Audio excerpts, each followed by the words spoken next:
जय हिंद दोस्तों, once again welcome to my channel smart study. दोस्तों, आज हम इस वीडियो में कॉम्प्लेक्स नंबर के कुछ इम्पॉर्टेंट पॉइंट आप सभी से डिस्कस करेंगे, जो कि एयरफोर्स एक्स ग्रुप और नेवी डबल ए एग्ज़ाम के लिए बहुत इम्पॉर्टेंट है। और दोस्तों, इस टॉपिक को आप किसी पेज में या कॉपी में नोट कर लीजिएगा और एग्ज़ाम देने से पहले आप इसे एक बार पढ़ के जाइएगा, जिससे कि आपको एग्ज़ाम में अच्छे से आप अपना क्वेश्चन सॉल्व कर सके। तो दोस्तों, चलिए वीडियो स्टार्ट करते हैं। हमारा पहला पॉइंट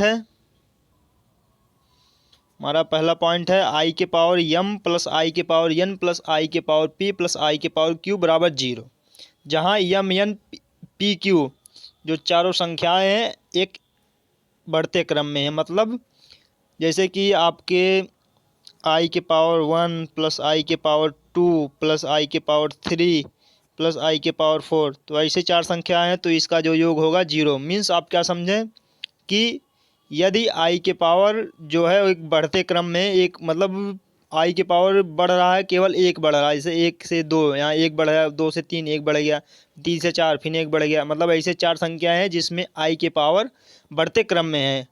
तो बढ़ते क्रम या घटते, जैसे यहाँ पे 4 3 2 1 बढ़ते या घटते क्रम में हो, लेकिन उनका जो बढ़ने और घटने का क्रम हो केवल एक ही हो, मतलब केवल एक संख्या से बढ़ रहे हों, तो उसका जो योग होता है 0। यहाँ पे देख लीजिए, आपका 40 41 42 43, मतलब आप एक एक निश्चित क्रम में बढ़ रहे हैं, तो वहाँ पे आपका जो योग होगा आपका 0 हो जाएगा। मैं समझता हूँ कि आप सभी को समझ में आया होगा। उसके बाद अगला पॉइंट है, दो समृद्ध संख्याओं की तुलना नहीं की जा सकती। तो दोस्तों, आप सभी को बता दूं कि दो समृद्ध संख्याओं की तुलना नहीं की जा सकती। यदि आपके पास दो समृद्ध संख्याएं हैं जिनका की तुलना किया जाए, कहा जाए कि इनमें से कौन बड़ा है कौन छोटा है, आपसे पूछा जाए एग्जाम में, तो आप जैसे कि आपसे बता दें, जैसे आपके एग्जाम में आ गया 3 + 2i और 5 + i, दोनों में कौन बड़ा है कौन छोटा है, तो इसमें आप बता नहीं सकते कि कौन बड़ा है कौन छोटा है। या तुलना आपके समृद्ध संख्याओं में लागू नहीं होती।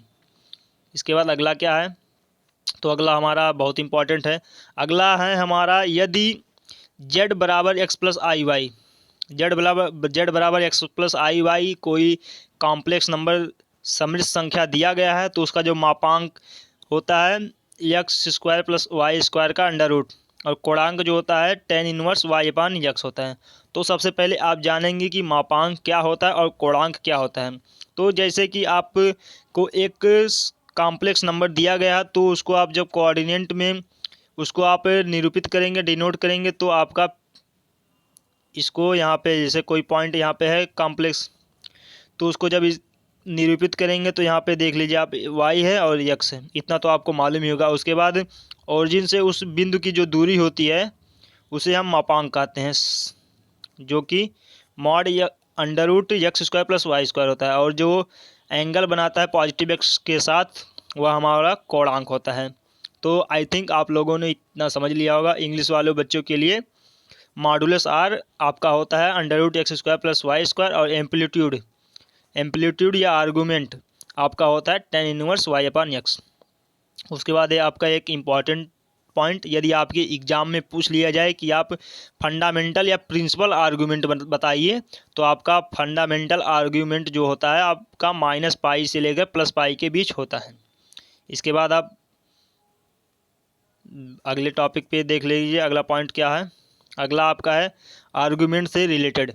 अगर आपके एग्ज़ाम में दिया गया दो कॉम्प्लेक्स नंबर, उसका गुणा करके दे दिया गया, तो उसका आर्गूमेंट आपसे पूछा जाए, तो आपको एग्ज़ाम में आसानी से सॉल्व करने के लिए आपको इन सभी फार्मूले को याद होना बहुत ज़रूरी है। तो यदि आपके एग्ज़ाम में दे दिया जाए आर्गूमेंट Z1 Z2, तो इसका होगा आर्गूमेंट Z1 + आर्गूमेंट Z2। उसके बाद आपका यदि डिवाइड में दे दिया जाए, तो यहाँ पे माइनस हो जाएगा। और बहुत इंपॉर्टेंट है, यदि आपका z जो कॉम्प्लेक्स नंबर है उसके घात n का आर्गूमेंट पूछा जाए, तो आपका जो n पावर जो होता है आपका आगे आ जाएगा मल्टीप्लाई में, तो हो जाएगा n आर्गूमेंट z। उसके बाद यदि आपका आर्गूमेंट z बार मतलब z कॉन्जुगेट तो सबसे पहले आपको कॉन्जुगेट जान लेना जरूरी है। जैसे कि आपके पास z बराबर x प्लस वाई आई वाई है कोई समृद्ध संख्या, तो यदि इसका कॉन्जुगेट निकालना है तो कॉन्जुगेट में क्या होता है, केवल आपके i की जगह पे माइनस आई रिप्लेस हो जाता है, i की जगह पे माइनस आई रख दिया जाता है, तो x और i की जगह पे माइनस आई वाई, बस आपका कॉन्जुगेट बन गया z का कॉन्जुगेट। तो इसी प्रकार जेड आर्गुमेंट जेड का कॉन्जुगेट जो होता है माइनस आर्गुमेंट जेड के बराबर होता है। उसके बाद आपका अगला है जेड इंटू जेड कॉन्जुगेट बराबर मॉड जेड का होल स्क्वायर। उसके बाद दो कॉम्प्लेक्स नंबर का जो मल्टीप्लाई होता है कैसे होता है, तो यदि आपके पास दो कॉम्प्लेक्स नंबर है z1 बराबर x प्लस आई वाई और z2 बराबर x यहाँ y1 x2 plus I Y to, तो आपका z1 इंटू Z2 क्या हो जाएगा, देख लीजिए आपका z1 into Z2 x1 into x2 minus y1 into y2 plus i x1 into y2 plus x2 into y1, यहाँ y1 होगा, आपका हो गया। उसके बाद आगे देखिए आपका आगे क्या है, आगे आपका मॉडुलस से सॉरी फ्रेंड्स आपका कॉन्जुगेट से रिलेटेड है। कॉन्जुगेट के इम्पॉर्टेंट फैक्ट जो है आपको पता होना चाहिए, जिससे कि आप एग्ज़ाम में बहुत अच्छा कर सकें। यदि आपको एग्ज़ाम में 20 प्लस या 22 प्लस एग्ज़ाम में लाना है तो आप इस तरीके के इम्पॉर्टेंट पॉइंट आपके नोट्स में होने ही चाहिए, क्योंकि यदि आपको इस तरह के टॉपिक पॉइंट्स आप अपने नोट्स में नहीं लिख रहे हैं, मतलब आपको इन पॉइंट को आपके ज़ुबान पर आपको वैसे मतलब बिना आपको देखे यदि आपको क्वेश्चन में कहीं भी आ रहा है ये सभी पॉइंट, तो आपको तुरंत याद आना चाहिए। तो दोस्तों इसलिए आपको इस पॉइंट को पढ़ना बहुत ज़रूरी है। तो दोस्तों चलिए कॉन्जुगेट से रिलेटेड जो प्रॉपर्टी है आपको पढ़ लीजिएगा उसको।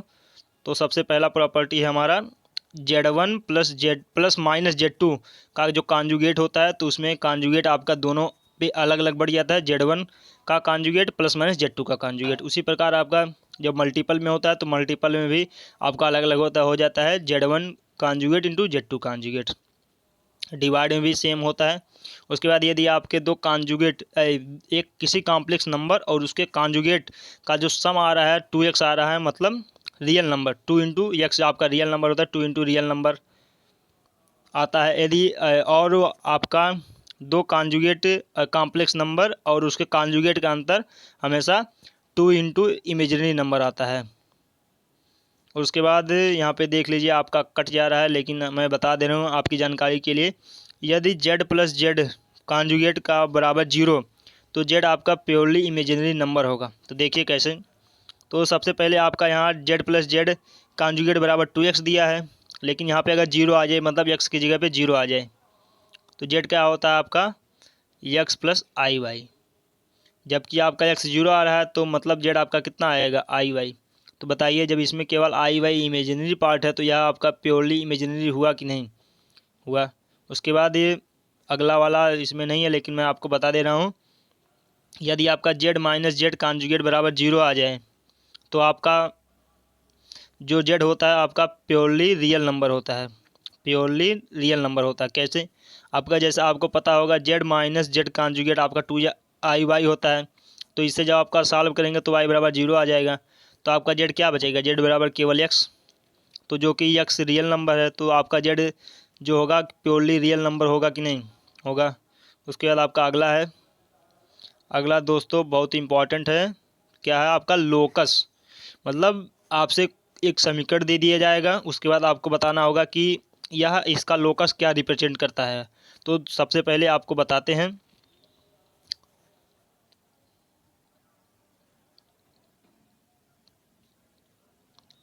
देखिए सबसे पहला हमारा है z माइनस जेड वन बराबर r, मतलब z माइनस जेड वन का मॉडुलस r रियल किसी रियल नंबर के बराबर है, तो आपका क्या रिप्रेजेंट करता है, एक सर्कल। उसके बाद अगला है z माइनस जेड वन बटे z माइनस जेड टू बराबर 1। तो दोस्तों यदि z माइनस जेड वन और बटे z माइनस जेड टू का जो मॉडुलस है 1 के बराबर है, तो आपका क्या रिप्रेजेंट करेगा, locus perpendicular bisector of the line joining z1 and z2। तो दोस्तों इसको आप एग्जाम्पल से समझिएगा, और इससे रिलेटेड क्वेश्चन आपके एग्जाम में बहुत पूछे जाते हैं। मैं भी लगभग 4 से 5 बार एग्ज़ाम दिया हूँ एयरफोर्स नेवी का मिला के, जिसमें से लगभग 2 से 3 बार इस तरीके के क्वेश्चन पूछे जा चुके हैं। तो सबसे पहले आप समझिएगा, मान लीजिए जेड, और जो Z1 है, Z1 बराबर 2 और Z2 बराबर -2 मान लीजिए आप, क्योंकि कोई भी रियल नंबर कॉम्प्लेक्स नंबर होता है।